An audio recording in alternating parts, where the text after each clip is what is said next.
नमस्कार दोस्तों, स्वागत है आपके अपने यूट्यूब चैनल स्मार्ट डिशन क्लासेस में। मैं आज आपके लिए कक्षा 12 की फिजिक्स है तीसरा चैप्टर लेके आया हूं, जिसका नाम है गाउस का नियम। चैप्टर का नाम है दोस्तों गाउस का नियम है। इस गाउस के नियम में हमें सबसे पहले क्षेत्रफल सदिश के बारे में जानना है और वैद्युत फ्लक्स के बारे में जानकारी प्राप्त करनी है कि क्षेत्रफल सदिश क्या होता है और वैद्युत फ्लक्स क्या होता है। क्योंकि जब भी हम गाउस का नियम पढ़ेंगे तो वहां पर क्षेत्रफल सदिश तथा वैद्युत फ्लक्स जरूरी होगा। अगर यही चीज नहीं आएगा तो हमें चैप्टर में कुछ भी समझ में नहीं आएगा। तो आइए देख लेते हैं। इसी क्रम में सबसे पहले हम क्या देखते हैं, क्षेत्रफल वेक्टर देखते हैं, यानी जिसे कहते हैं क्षेत्रफल सदिश। आप लोग भी पेन कॉपी लेके बैठ जाइए और आराम से लिखते जाइए जैसे हम लिख रहे हैं, क्षेत्रफल सदिश। जी दोस्तों, ये क्षेत्रफल सदिश होता क्या है, सबसे पहले ये हम आपको बताना चाहेंगे। जैसे ये क्या है, एक डस्टर है। ये डस्टर का जो ये पूरा भाग है, ये इसका क्या है, क्षेत्रफल होता है। क्या होता है, क्षेत्रफल है। तो जब इसका क्षेत्रफल, तो मान लीजिएगा इसका क्षेत्रफल क्या है, S है। क्या है इसका क्षेत्रफल, क्षेत्रफल क्या है दोस्तों, S से दर्शा दिया है। अब इसमें क्या रहेगा कि इस क्षेत्रफल में हम एकांक सदिश का क्या कर दें, गुणा कर देते हैं। ठीक है, तो वही हमारा क्या जाता है, क्षेत्रफल वेक्टर। और इसकी दिशा हमेशा लंबवत होता है। जैसे ये पृष्ठ है ना, तो इस पृष्ठ के हमेशा बाहर की ओर लंबवत होता है। मतलब ये पृष्ठ है और इससे ये 90 अंश की दिशा पे हमेशा होता है। तो कहने का मतलब हुआ कि जैसे ये एक कोई क्षेत्रफल है, इसका क्षेत्रफल मान लीजिए क्या है, S है। तो जो क्षेत्रफल वेक्टर होगा, वेक्टर S जो होगा, वो इस क्षेत्रफल के गुणनफल में एकांक सदिश का क्या कर देंगे, गुणा कर देंगे। जो क्षेत्रफल वेक्टर होता है, इसकी जो दिशा होती है वो हमेशा लंबवत होती है। पृष्ठ की क्या होती है, लंबवत होता है। दिशा हमेशा कैसी होती है, पृष्ठ के लंबवत होता है, लंबवत होता है। ठीक है दोस्तों, ये लंबवत होता है। तो इसकी अगर परिभाषा पढ़ना चाहे तो किसी समतल के लिए क्षेत्रफल सदिश वह सदिश है, किसी समतल, किसी तो इसमें क्या है, पृष्ठ के लिए क्षेत्रफल सदिश वह सदिश है जिसका परिमाण, ये पूरा जो परिमाण है वो बाहर हो, किधर हो, बाहर हो, तथा दिशा इस पृष्ठ की क्या हो, ऐसे लंबवत होना चाहिए। जैसे पूरा क्या है, पृष्ठ है तो दिशा क्या है, ये बाहर की ओर है, पेन बाहर की ओर आ रहा है तो दिशा क्या है, ये है। इसी को हम कहते हैं क्षेत्रफल सदिश कहते हैं। जी दोस्तों, इसके बाद हमारा आता है वैद्युत फ्लक्स क्या होता है। तो आइए देख लेते हैं वैद्युत फ्लक्स के बारे में।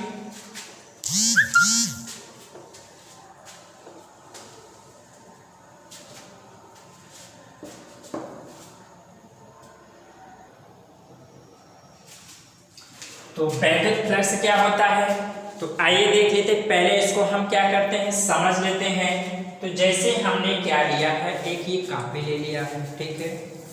तो अब इस कॉपी में क्या है, मान लीजिएगा ये कॉपी एक वैद्युत क्षेत्र में रखा हुआ है, ठीक है, ये ऐसे रखा है। तो इधर क्या है, वैद्युत फ्लक्स ऐसे जा रही है, ऐसे क्या जा रही है, बल रेखाएं जा रही है, ठीक है, इस तरफ। जब बल रेखाएं जा रही तो बल रेखाएं इस पृष्ठ से इसके लंबवत ऐसे गुजरेंगी, यानी मान लीजिए ऐसे है ये, ठीक है, तो इसकी क्या होगी अंदर की ओर, मतलब ऐसे लंबवत सीधा जाएंगी ये बहुत सारी रेखाएं, तो जितनी रेखाएं इस पृष्ठ से गुजर जाएं उसी रेखाओं का जो रेखाएं होती हैं उन्हीं रेखाओं की जो संख्या को ही हम क्या कहते हैं, वैद्युत फ्लक्स कहते हैं। तो कहने का मतलब ये हुआ कि एक समान वैद्युत क्षेत्र में स्थित किसी पृष्ठ के लंबवत गुजरने वाली बल रेखाओं की संख्या को वैद्युत फ्लक्स कहते हैं। तो इसकी परिभाषा क्या बनेगी, किसी वैद्युत क्षेत्र में या वैद्युत क्षेत्र में स्थित पृष्ठ से गुजरने वाली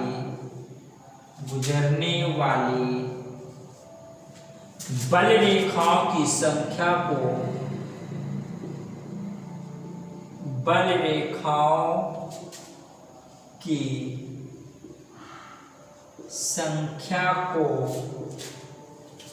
वैद्युत फ्लक्स कहते हैं।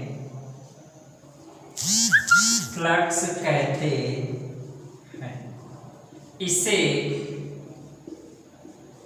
फाई ई से प्रदर्शित करते हैं।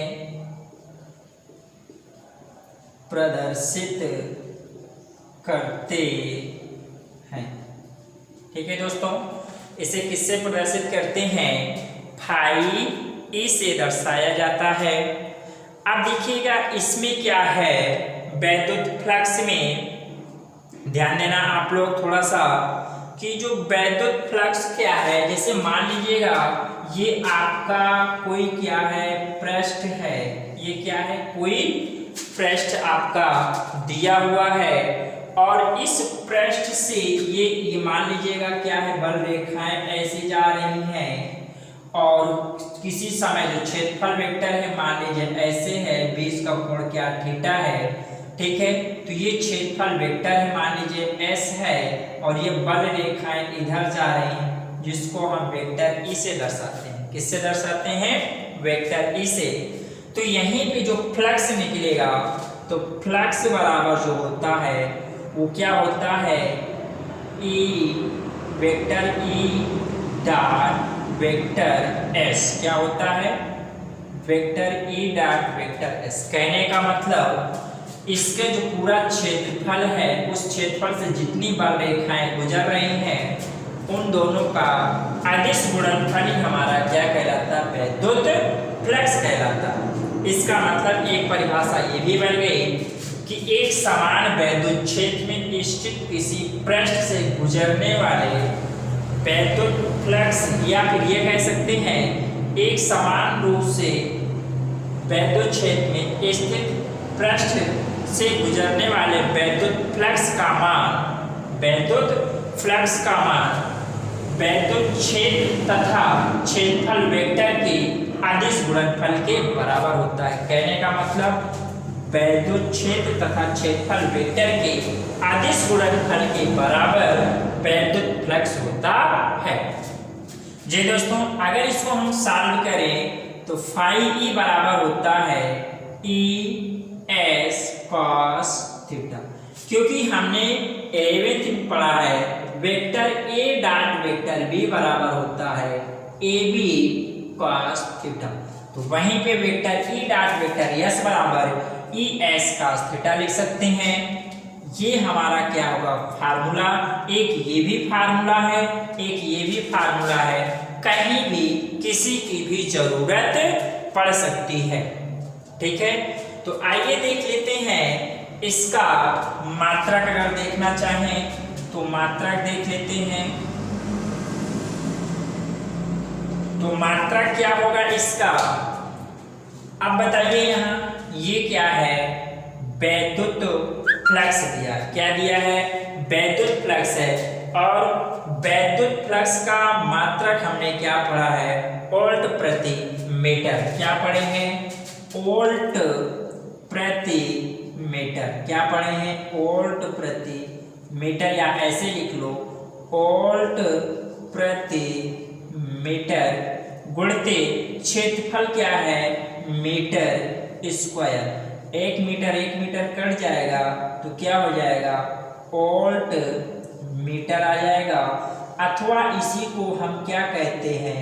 वेबर का नाम भी दे देते हैं। जो वैद्युत फ्लक्स का एक दूसरा मात्रक होता है उसे क्या कहते हैं?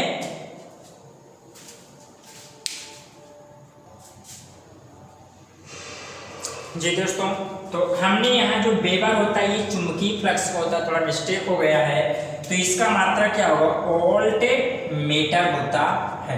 ठीक है दोस्तों, तो आइए इसी के बाद हम इसकी बीमीय सूत्र कैसे निकालते हैं। बीमीय सूत्र आप कैसे निकालेंगे ये आपको बता दिया जाए। ठीक है, तो बीमा कैसे निकालेंगे?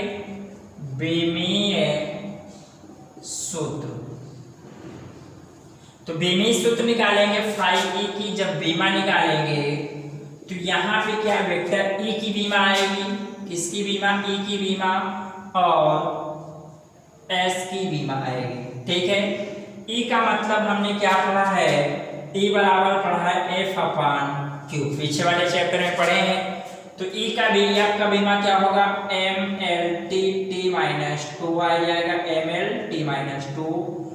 क्यू की बीमा क्या होगी? ए टी आ जाएगी, और एस की बीमा क्या होगी? L2। क्षेत्रफल की बीमा क्या होगी? L2 आएगा। तो जब इसको हम सॉल्व करेंगे तो M L3 आ जाएगा, T कितना आ जाएगा? T माइनस 3 आ जाएगा, M L3 T ऊपर माइनस 3 और A माइनस 1। ये इसकी क्या आ जाएगी? बीमीय सूत्र आ जाएगी दोस्तों। ठीक है, आप देखिएगा यहाँ पे कुछ केसेस होती हैं। ठीक है, पहला केस ये देख लेते हैं। केस नंबर 1 है, यदि ई तथा एस के बीच कोण 0 अंश हो तो अगर 0 अंश होगा तो यहीं पे जो फाई ई हमारा आ जाएगा, क्या आ जाएगा? Phi E. जो फाई ई आ जाएगा तो क्या आएगा? ई एस का 0 का मान कितना होता है? 1 होता है। तो यहाँ पे क्या आ जाएगा? ई एस, और इस समय जो वैद्युत फ्लक्स होगा वो क्या होगा? अधिकतम होगा।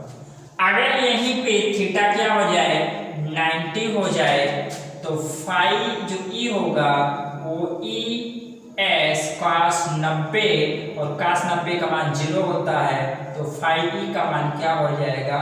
मिनिमम। कहने का मतलब है यदि क्षेत्रफल वेक्टर तथा वैद्युत फ्लक्स एक दूसरे के लंबवत होते हैं, क्षेत्रफल वेक्टर तथा चुंबकीय क्षेत्र वैद्युत क्षेत्र, क्षेत्रफल वेक्टर तथा वैद्युत क्षेत्र एक दूसरे के लंबवत होते हैं, तो हमेशा वैद्युत फ्लक्स क्या होगा? 0 होगा। मैंने क्या बताया? फिर से रिपीट कर लो कि चुंबकीय वैद्युत क्षेत्र, चुंबकीय नहीं, वैद्युत क्षेत्र तथा क्षेत्रफल वेक्टर एक दूसरे के मध्य क्या हो? 90 अंश हो, तो वहां पे हमेशा क्या होता है? वैद्युत फ्लक्स 0 होता है। दोस्तों, आज पता नहीं क्या गलतियां थोड़ी ज्यादा हो गई हैं, अगली बार से ऐसा कुछ नहीं होगा।